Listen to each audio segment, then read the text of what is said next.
तो हनुमान जी को पता चला कि नीचे समर्थ गुरु रामदास जैसा महान वक्ता, उन जैसा तपस्वी ऋषि राम का नाम ले रहा है, राम की कथा कर रहा है। तो हनुमान जी भी वेश बदलकर कथा सुनने के लिए सामने बैठ गए। अब राम की कहानी चली, जन्म हुआ, विवाह हुआ, निर्वासन हुआ।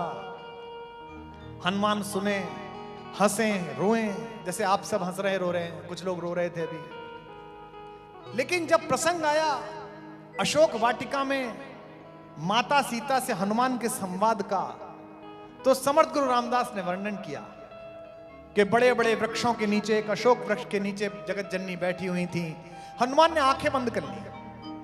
हनुमान सीन मिलाने लगे कि कैसा था, क्योंकि वो तो प्रत्यक्षदर्शी थे। बहुत सुंदर वायु चल रही थी, बोले बिल्कुल चल रही थी। बड़े बड़े पेड़ थे, बोले बिल्कुल थे। माता वलकल वस्त्र में भी ऐसे लग रही थी जैसे विद्युत स्फुल्लिंग रख दिया गया हो किसी वलकल में, बिल्कुल ऐसा ही था। बड़ी बड़ी भीमाकाय राक्षसियां बाहर पहरा लगा रही थी, बिल्कुल ऐसा ही था। और माता सीता जहां बैठी हुई थी उस अशोक वाटिका में सफेद रंग के सुंदर सुंदर फूल खिल रहे थे। यहां हनुमान की कल्पना से कहानी अलग हो गई। हनुमान ने कहा कि एक सेकंड, ये लाल लाल रंग के फूल थे, सफेद कहां से आ गए? सफेद तो एक भी नहीं था। जब सिंहगढ़ का किला जीत लिया गया, जीजा माता ने कहा कि बेटा इसे जीत ले। दो तपस्वी, दो योद्धा अद्भुत वाले, तानाजी और उनके पुत्र, उनका सर्वोच्च बलिदान हुआ।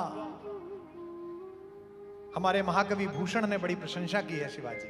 आपको शायद मराठी भाषी लोग हैं, लेकिन हमको इस बात के लिए स्नेह और आशीर्वाद दीजिए कि महाराज शिवाजी की सबने प्रशंसा की, लेकिन जितने मन से हमारे कवि ने की उतनी कहीं नहीं मिल सकती। इंद्र जिमि जंभ पर, बाणव सुअंब पर, रावण सदंभ पर रघुकुल राज है। रावण सदंभ पर रघुकुल राज है। रावण सदंभ पर रघुकुल राज है। कौन वारी बाह पर शंभुरत नाह पर, कौन वारी बाह पर शंभुरत नाह पर, जो सहस्त्र बाहु पर राम द्विज राज है। जो सहस्त्र बाहु पर राम द्विज राज है। जो सहस्त्र बाहु पर राम द्विज, तावा द्रुम दंड पर चीता मृग झुंड पर,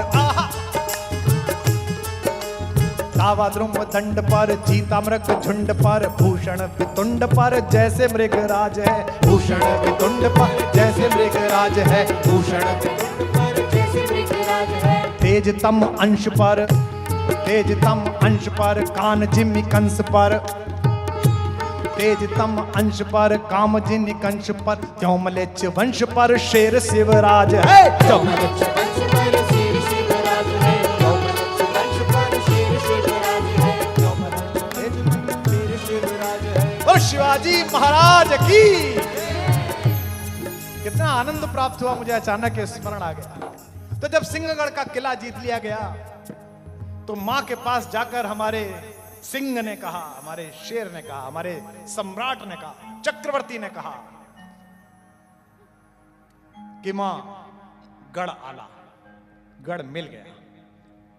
फिर रुक कर कहा, पर सिंह गेला, शेर चला गया। मां के मन में भी तानाजी को लेकर उतना ही प्रेम था जितना शिवाजी को था। मां उदास हो गई। मां ने कहा, बेटा यह किला मलेच्छों के शासन की वजह से असगुनी हो गया।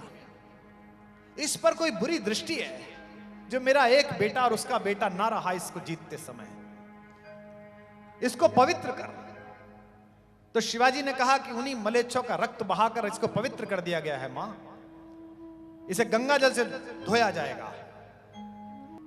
तो मां ने कहा कि बेटा एक काम कर, किसी जगह राम का नाम आ जाए ना, किसी जगह पे राम नाम गूंज जाए, वो जगह पवित्र हो जाती है। तू गुरुजी से प्रार्थना कर, समर्थ गुरु रामदास से, कि वो राम कथा कर दे। शिवाजी ने कहा कि मां ये तो मेरे मन की बात कह दी, मैं तो वैसे भी गुरुजी के चरण छूने जाने ही वाला था। शिवाजी समर्थ गुरु रामदास जी के पास गए, छत्रपति महाराज, और कहा कि गुरुदेव आपके आशीर्वाद से सिंहगढ़ जीत लिया गया। इच्छा है जीजा माता की कहां आप राम कथा करें। गुरुदेव ने कहा कि बहुत अद्भुत विचार है, मैं करता हूं। राम कथा प्रारंभ हुई। अब जानते हैं कि जहां कहीं भी राम की कहानी होती है वहां स्वयं हनुमान जी उपस्थित होते हैं। आइए इसी बहाने इस परिसर में विराजमान मारुति नंदन को हम सब प्रणाम कर लेते हैं। वो कहीं ना कहीं बैठे होंगे। तो हनुमान जी को पता चला कि नीचे समर्थ गुरु रामदास जैसा महान वक्ता, उन जैसा तपस्वी ऋषि राम का नाम ले रहा है, राम की कथा कर रहा है। तो हनुमान जी भी वेश बदल कर कथा सुनने के लिए सामने बैठ गए।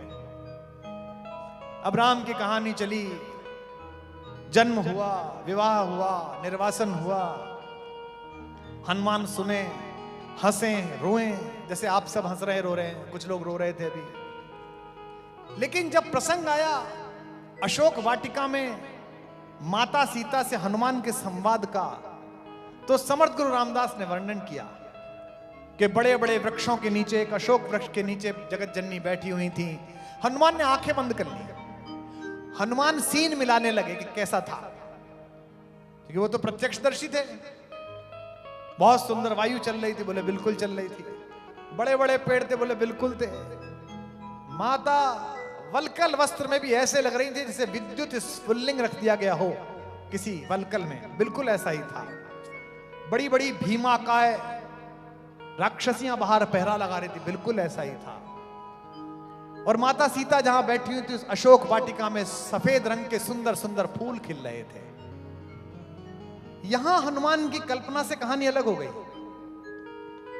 हनुमान ने कहा कि एक सेकंड, ये लाल लाल रंग के फूल थे, सफेद कहां से आ गए? सफेद तो एक भी नहीं था। समर्थ गुरु कहते रहे कि सफेद रंग के फूल खिल रहे थे। हनुमान बेचैन हुए, फिर वो बीच में से खड़े हो गए, उन्होंने हाथ उठाया, बोले सब एक सेकंड। समर्थ गुरु रामदास ने कहा कहो बालक, क्योंकि सामान्य वेश में थे। तो उन्होंने कहा साहब आप गलत कथा सुना रहे हैं, वहां लाल रंग के फूल खिल रहे थे, सफेद नहीं। तो जैसे अभी मेरे विषय में कोई छोटी सी बात कह दे, मैं तो सामान्य आदमी, तो आप में से एक आदमी बिठा देगा कि बैठ जाओ अतिथि हैं। तो पास खड़े हुए एक सैनिक ने बिठा दिया कि चुप बैठो, गुरुजी बोल रहे हैं। बैठ गए बेचारे। फिर आया सफेद रंग के फूल, फिर खड़े हो गए। साहब बाकी सब तो ठीक है, गुरुजी आप ये गलत बात कह रहे हो, फूल लाल रंग के थे। गुरुजी फिर भी नहीं माने। इस बार हनुमान क्रोधित हो गए और वो वास्तविक हनुमान के वेश में आ गए। लेकिन हमारी आस्थाएं इतनी कमजोर हैं, हम इतने कुतर्की हैं कि अगर इसी परिसर में मर्यादा पुरुषोत्तम राम स्वयं प्रकट हो जाएं, तो हम में से 100 के 100 लोग मानेंगे कि अच्छा वेश बना के आया है, क्योंकि हमारी आस्था ही नहीं है। मुझसे एक स्पेन की कवियत्री ने पूछा था, अमेरिका में एक पोइटिक मीट हुई थी, कि I have heard your poetry, जिसमें तुमने एक इंडियन पोइटेस का नाम लिया है, मीरा का, पर उसमें यह कहा है कि मीरा ने जहर पिया और वो बच गई। तो ये वैज्ञानिक रूप से ठीक नहीं है, दिस इज नॉट साइंटिफिक। उस दिन मुझे जो जवाब देना था वो कुमार विश्वास को नहीं देना था, वो भारत को देना था। और भारत की ओर से सही जवाब दिया हो तो उस प्रश्न पर आप मोहर लगाना अपने उत्तर से। मैंने कहा तुम भारत आओ, चित्तौड़ जाओ, मीरा को पढ़ो और मीरा का कृष्ण के प्रति समर्पण देखो, तो तुम्हें पता चलेगा कि अगर पात्रता मीरा जैसी हो तो दुनिया के हर जहर को अमृत बन जाना ही पड़ता है।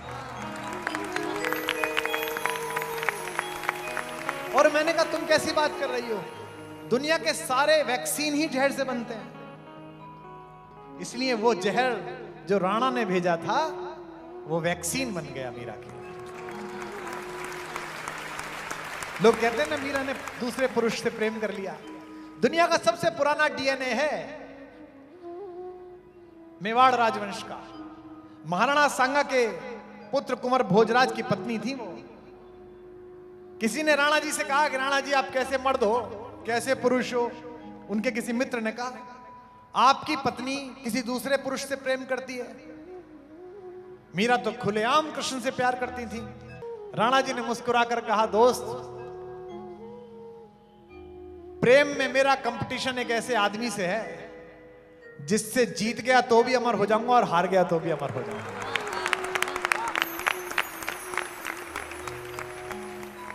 तो हनुमान खड़े हो गए, कहा कि महाराज आप गलत कह रहे हो, मैं ही हनुमान हूं। मैं था eyewitness at the place of act, मौका वारदात पर। सफेद रंग के नहीं लाल रंग के फूल थे। लोगों ने उनको सभा स्थल से बाहर निकाल दिया कि बहुत डिस्टर्ब कर रहे हो, चलो। सुनते हैं कि हनुमान बहुत उदास हुए। हनुमान राम के पास गए, राम से कहा कि महाराज पृथ्वी पर था, अभी आया हूं आपके पास, नीचे बड़ी अनीति हो रही है। समर्थ गुरु रामदास कहानी सुना रहे हैं, छत्रपति महाराज शिवाजी और जीजा माता सामने बैठ के सुन रहे हैं, और वो कह रहे हैं कि अशोक वाटिका में जब माता कैद थी तो सफेद रंग के फूल थे और वहां तो लाल रंग के थे। तो हनुमान के सिर पर हाथ फेरते हुए रामचंद्र जी ने कहा कि बेटा हनुमान मान जाओ, सफेद रंग के ही फूल थे। हनुमान ने कहा कैसी बात करते हो, आप तो मौजूद ही नहीं थे, आपकी तो गवाही मान्य ही नहीं है। तो वो सीता जी के पास गए और कहा माता बड़ी अनीति हो रही है, कहानी गलत सुनाई जा रही है। आप थी मां और मैं था, ध्यान है आपको, आपको याद है माता लाल रंग के फूल थे, आप बैठी थी। माता ने हनुमान के सिर पर हाथ फेरते हुए कहा वत्स हनुमान, मैं तुझे लवकुश से ज्यादा प्रेम करती हूं, लेकिन समर्थ गुरु रामदास से प्रश्न मत करो, वे संत हैं, सफेद रंग के ही फूल थे। लोकगीत में कथा आती है कि पहली बार अपनी मां अंजनी की गोद में फूट फूट कर रोए हनुमान और कहा कि मैं जिनके लिए अपना जीवन दे रहा हूं, जो मेरे प्राण हैं, वो दोनों ही मेरे साथ नहीं है, एक असत्य बोला जा रहा है। मां अंजनी ने जो उत्तर दिया वो इस सवाल का उत्तर है जो मुझे पूछा गया है कि कौन सी किताब पढ़ाएं, किस दृष्टि से पढ़ाएं। अंजनी ने कहा कि बेटा वो दोनों भी सच बोल रहे हैं और तू भी सच बोल रहा है। हनुमान ने कहा ऐसा कैसे संभव है। मां ने कहा बेटा दृष्टि का फेर है। अपने आराध्य प्रभु की पत्नी को एक पापी और अनाचारी रावण की कैद में देखकर तेरी आंखों में जो लहू उतर आया था, उसकी वजह से तुझे वो फूल लाल रंग के लगे,